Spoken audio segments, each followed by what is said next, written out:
Hi friends, good morning তোমাদের সবাইকে। আর আমি দেখো এখনো শুয়ে রয়েছি, আর ভালো লাগছে না। আর কি বলতো, আজকে না সত্যি ভালো লাগছে না। মানে তোমাদের দাদা ভাই সেই তখন থেকে মানে জানলা ফাল্লা বন্ধ করে রেখেছে, আলো বাতাস কিছু ঢুকছে না। বলছি জানলাগুলো খুলতে, খুলবে না। পরে খুলবো করছে। কি বলবো। আর এই যে দেখো, আমি রাত্রিবেলা না জলের বোতল নিয়ে ঘুমাই, আর এত রাত্রিবেলা জল তেষ্টা পায়, কি বলবো।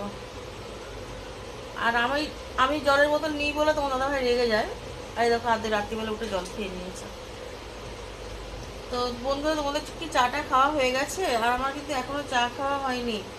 কখন থেকে বলছি ওঠো ওঠো ওঠো, তোমার দাদা ভাই তো উঠতেই চাইছে না, আর আমাকে দোষ দেয় আমি নাকি ঘুম থেকে। হ্যাঁ, আরে কোথায় উঠতে বলছি না, বিছানা ছেড়ে উঠতে বলছি। তোমার তো শুধু কোথায় উঠার চিন্তা ভাবনাই করো। আর হচ্ছে বাজারে আজকে যাওয়ার আছে, তো আজকে আমি যাব না, তোমার দাদা ভাইকে পাঠাবো। আর তোমার দাদা ভাই আমাকে নাকি আজকে কফি করে খাওয়াবে। আরে তোমার দাদা ভাই স্পেশাল কফি করতে পারে। ভুলে গেছি স্পেশাল স্পেশাল ভুলে গেছি ভুলে গেছে কি? কফি করা। ও বাবা, দেখো বউ পেয়ে সব ভুলেই যায়, কিন্তু বিয়ের আগে সব কিছু করে। এটা হচ্ছে আমার ক্ষেত্রে হচ্ছে উল্টোটা। লোকে বিয়ের পরে ঘর মুছতে শিখে যায়, বাসন মাজা শিখে যায়, কাপড় কাচা শিখে যায়। তা আমার দিকে উল্টো, আমাকে বিয়ে করার পরে তোমার দাদাভাই সবই ভুলে গেছে। আর কি বলবো, এমনকি ভাতটা বেড়ে দিলেও মানে কোনো দিন ভাত বেড়েও খাবে না। সোজা হয়েছে। হ্যাঁ, আমি যে কোথাও যাব তোমার দাদাভাইকে রেখে, সে আমার কপালে নেই।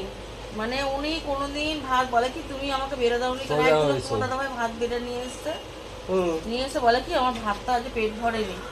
আমি বলছি কেন? বলছে কি, আমি কি জানি ভাত কতটা কিরকম বাড়তে হয় না বাড়তে হয়। তো তোমরা কি বলো বলো। এটা ঠিক কথা। তোমার দাদা ভাইয়ের নাকি আমি ভাত বেড়ে দিলে পেট ভরে, নিজে ভাত কোনোদিন বেড়ে খায় না। এটা হচ্ছে আমার কপাল। আর আমাকে কোথাও যেতেও দেয় না, বুঝতে পারলে। বাপের বাড়ি তো মনে 2 বছর যায় না। বলেছি ভাই ফোটায় যাবো, তোমাদের দাদা ভাই এখন থেকে মানে এখন থেকে শুরু করে দিয়েছে মেও মেও করা, যেতে হবে না, পয়সা নেই, এই নেই সেই নেই, মানে আমাকে যাতে না যেতে দেয়। আমি তো যাবোই, কারণ অনেক বছর ভাই ফোটা দিই না। আর আমি তো যাবো, আমাকে কেউ রাখতে পারবে না। এই তো তোমার দাদা ভাইয়ের সাথে তোমার যুদ্ধ হোক আর যাই হোক না কেন, আমি তো যাবোই। দাঙ্গা সমস্ত কিছু। চুপ করা তো। যত বন্ধুরা, তোমাকে একটা কথা বলি, যত এরকম ভাবে ভয়ে ভয়ে থাকবে না, তুমি সেই ভয়েই থাকবে, তুমি কোথাও যেতে পারবে না। এই জন্য যুদ্ধ করে আমি তো যাবো বাপের বাড়িতে।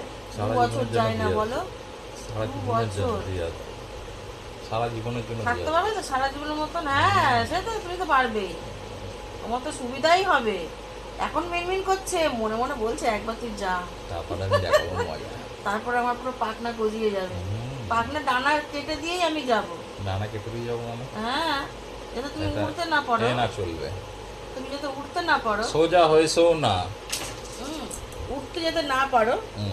আমাদের শুতে এরকম ভাবেই ভালো লাগে, সেটা তুমি ভালো করেই জানো যে আমাকে উপরে শুতে ভালো লাগে। তো বন্ধুরা দেখো, তোমার দাদা ভাই চুলদাড়ি কবে থেকে কাটতে বলছি, চুলদাড়ি ভারী কিছু কাটছে না, বলছে কাটবো না। দেখো চিন্তা করো, কাটবে না কেন? কি চোখ লেগেছে?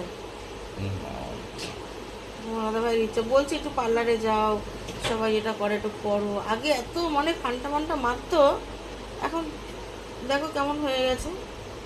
চুলদাড়ি কিছু কাটবে না, কোনো কিছু নেই। কিন্তু তাও হচ্ছে কি জানি, ভগবান জানে, তোমার দাদা ভাই মানত করে রেখেছে মনে হয়, যতদিন এটা না হবে ততদিন আমি চুলদাড়ি কাটবো না, তাই তো? আগে দরকার ছিল, এখন আর থাকে না বলে। কেন থাকে না কেন? আগে কুচুর কুচুর ছিল, একটু কুচুর কুচুর, তাই না? বাইরে বেরোলে একটু কুচুর কুচুর হতো, এখন বউ হয়ে গেছে, সেই কুচুর কুচুরগুলো বন্ধ হয়ে গেছে, বুঝতে পারছো?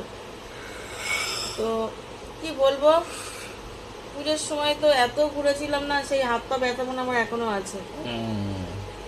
আর কালী পুজো চলে আসছে, দেখা যাক কোথায় কোথায় যায়। আর বারাসাত তো যাওয়ার খুব ইচ্ছা আছে।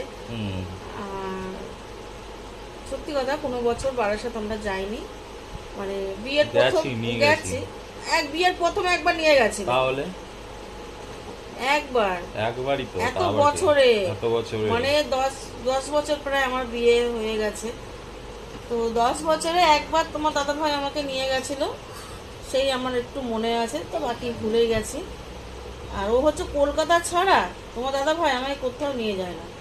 সব জায়গায় নিয়ে যাবে। আর কোথাও কোথাও নিয়ে গেছে জানো, এক হচ্ছে দীঘা, আর হচ্ছে তোমার আর কোথায়, আর সেরকম কোথাও আমাকে নিয়ে যায় না। সেটাই। এক জায়গায় যাওয়ার প্ল্যান হচ্ছে, তো অনেক দূর, প্রায় অনেক লম্বা যাওয়ার প্ল্যান হচ্ছে। তো যদি যাই, হ্যাঁ, তোমরা দেখতেই পাবে 15 কেমন দিনের জন্য। এনজয় করি 15 দিনের জন্য। তো আমার কাছে খুব একটা ইয়ে, মানে অনেক একটা স্বপ্ন। এতদিন ট্যুর কোনোদিন আমি করিনি। আমার লাইভে প্রথমবার আমি এত বড় লম্বা ট্যুর করতে যাব। সেটা এখনো দেরি আছে, সে তোমরা জানতেই পারবে, বেডিংপত্র সব কেনাকাটা হবে, সে তোমরা দেখতেই পাবে কোথায় যাচ্ছি না যাচ্ছি। আর আমি তো বাইরে বাইরে তো খুব ভিডিও দেব, এনজয় করব। আর খাওয়া দাওয়া একবার গেছিলাম বহু বছর আগে, তখন আমার নতুন বিয়ে হয়েছিল, তাই না বলো? তখন ওইখানে গিয়ে এত আনন্দ করেছিলাম, মানে সত্যি তো বলে খুব, মানে খুব এনজয় করেছিলাম। কেনাকাটা, খাওয়া দাওয়া, পাহাড়ি এলাকা, পাহাড়ি জল খেয়েছিলাম। আবার পাহাড় থেকে জল নামে, সেই সব জল, ওখানে জল পাওয়া যায় না। ওই পাহাড়ে সেই কি জল বলে ওটাকে, মিষ্টি জল, কিসের জল আসে ওটা, ওই জল খেয়েছিলাম, মনে আছে, খুব আনন্দ করেছিলাম। তো এখন আনন্দ, যেহেতু মেয়ে হয়ে গেছে, মেয়ের পড়াশোনা, এখন আর যেতে গেলে 10 বার চিন্তা করতে হয়। সামনে ফাইনাল পরীক্ষা, তো পরীক্ষা ঠিক আছে। টরীক্ষা মিটিয়েই যাবো বন্ধুরা, দেখতেই পাবে। ঠিক আছে, চলো ওঠো ঘরে। আর হচ্ছে ওটা একটু চা করে দাও না। না, আমি চা করতে পারবো না, নিজে করো। ওঠো, দেখেছো ওঠো। দেখেছো বন্ধু, সকালে না, বললো ওঠো। কি ঠিক আছে আমি করে দেবো ওখানে। ওঠো ওঠো। চা না, একটু ফোন করে দিও, মারো চোখ না। দিয়ে তোমার জল না, পড়ছে কেন? চোখ দিয়ে সারাদিন ফোন কাঁদছি ঘাটবে আমি। তো হবে না। কাঁদছি। কেন আমি চলে যাবো বলে? হুম। ভেতরে চলে যাবো বলে কাঁদছে, আর এদিকে ভেতরে আনন্দ করছে, তুই যা, আমি একটু এনজয় করবো, তাই তো। আর ইয়ে, লাইটিং ফাইটিং তো কিছুই কিনলে না। কিনে আনবো আজকে। আজকে তাহলে কিনে নিয়ে এসো, এই দরজা আর ওই দরজা জানলায় লাগিয়ে দেবো। ওই তো জানলায়, দুটো জানলায়। পুজো আসলে না বেশ মনটা একটু আনন্দই লাগে, তাই না বন্ধুরা? চলে গেলে তখন আর ভালো লাগে না। ঠিক ঠিক আছে, চলো টাটা। আজ একটু কি খাওয়াবে দুপুরবেলা, খিচুড়ি মিচুড়ি খাওয়াবে? না না, রাখছি। অনেকদিন খিচুড়ি খায় না। পরে দেখা যাবে, রাখছি। আচ্ছা পরে দেখা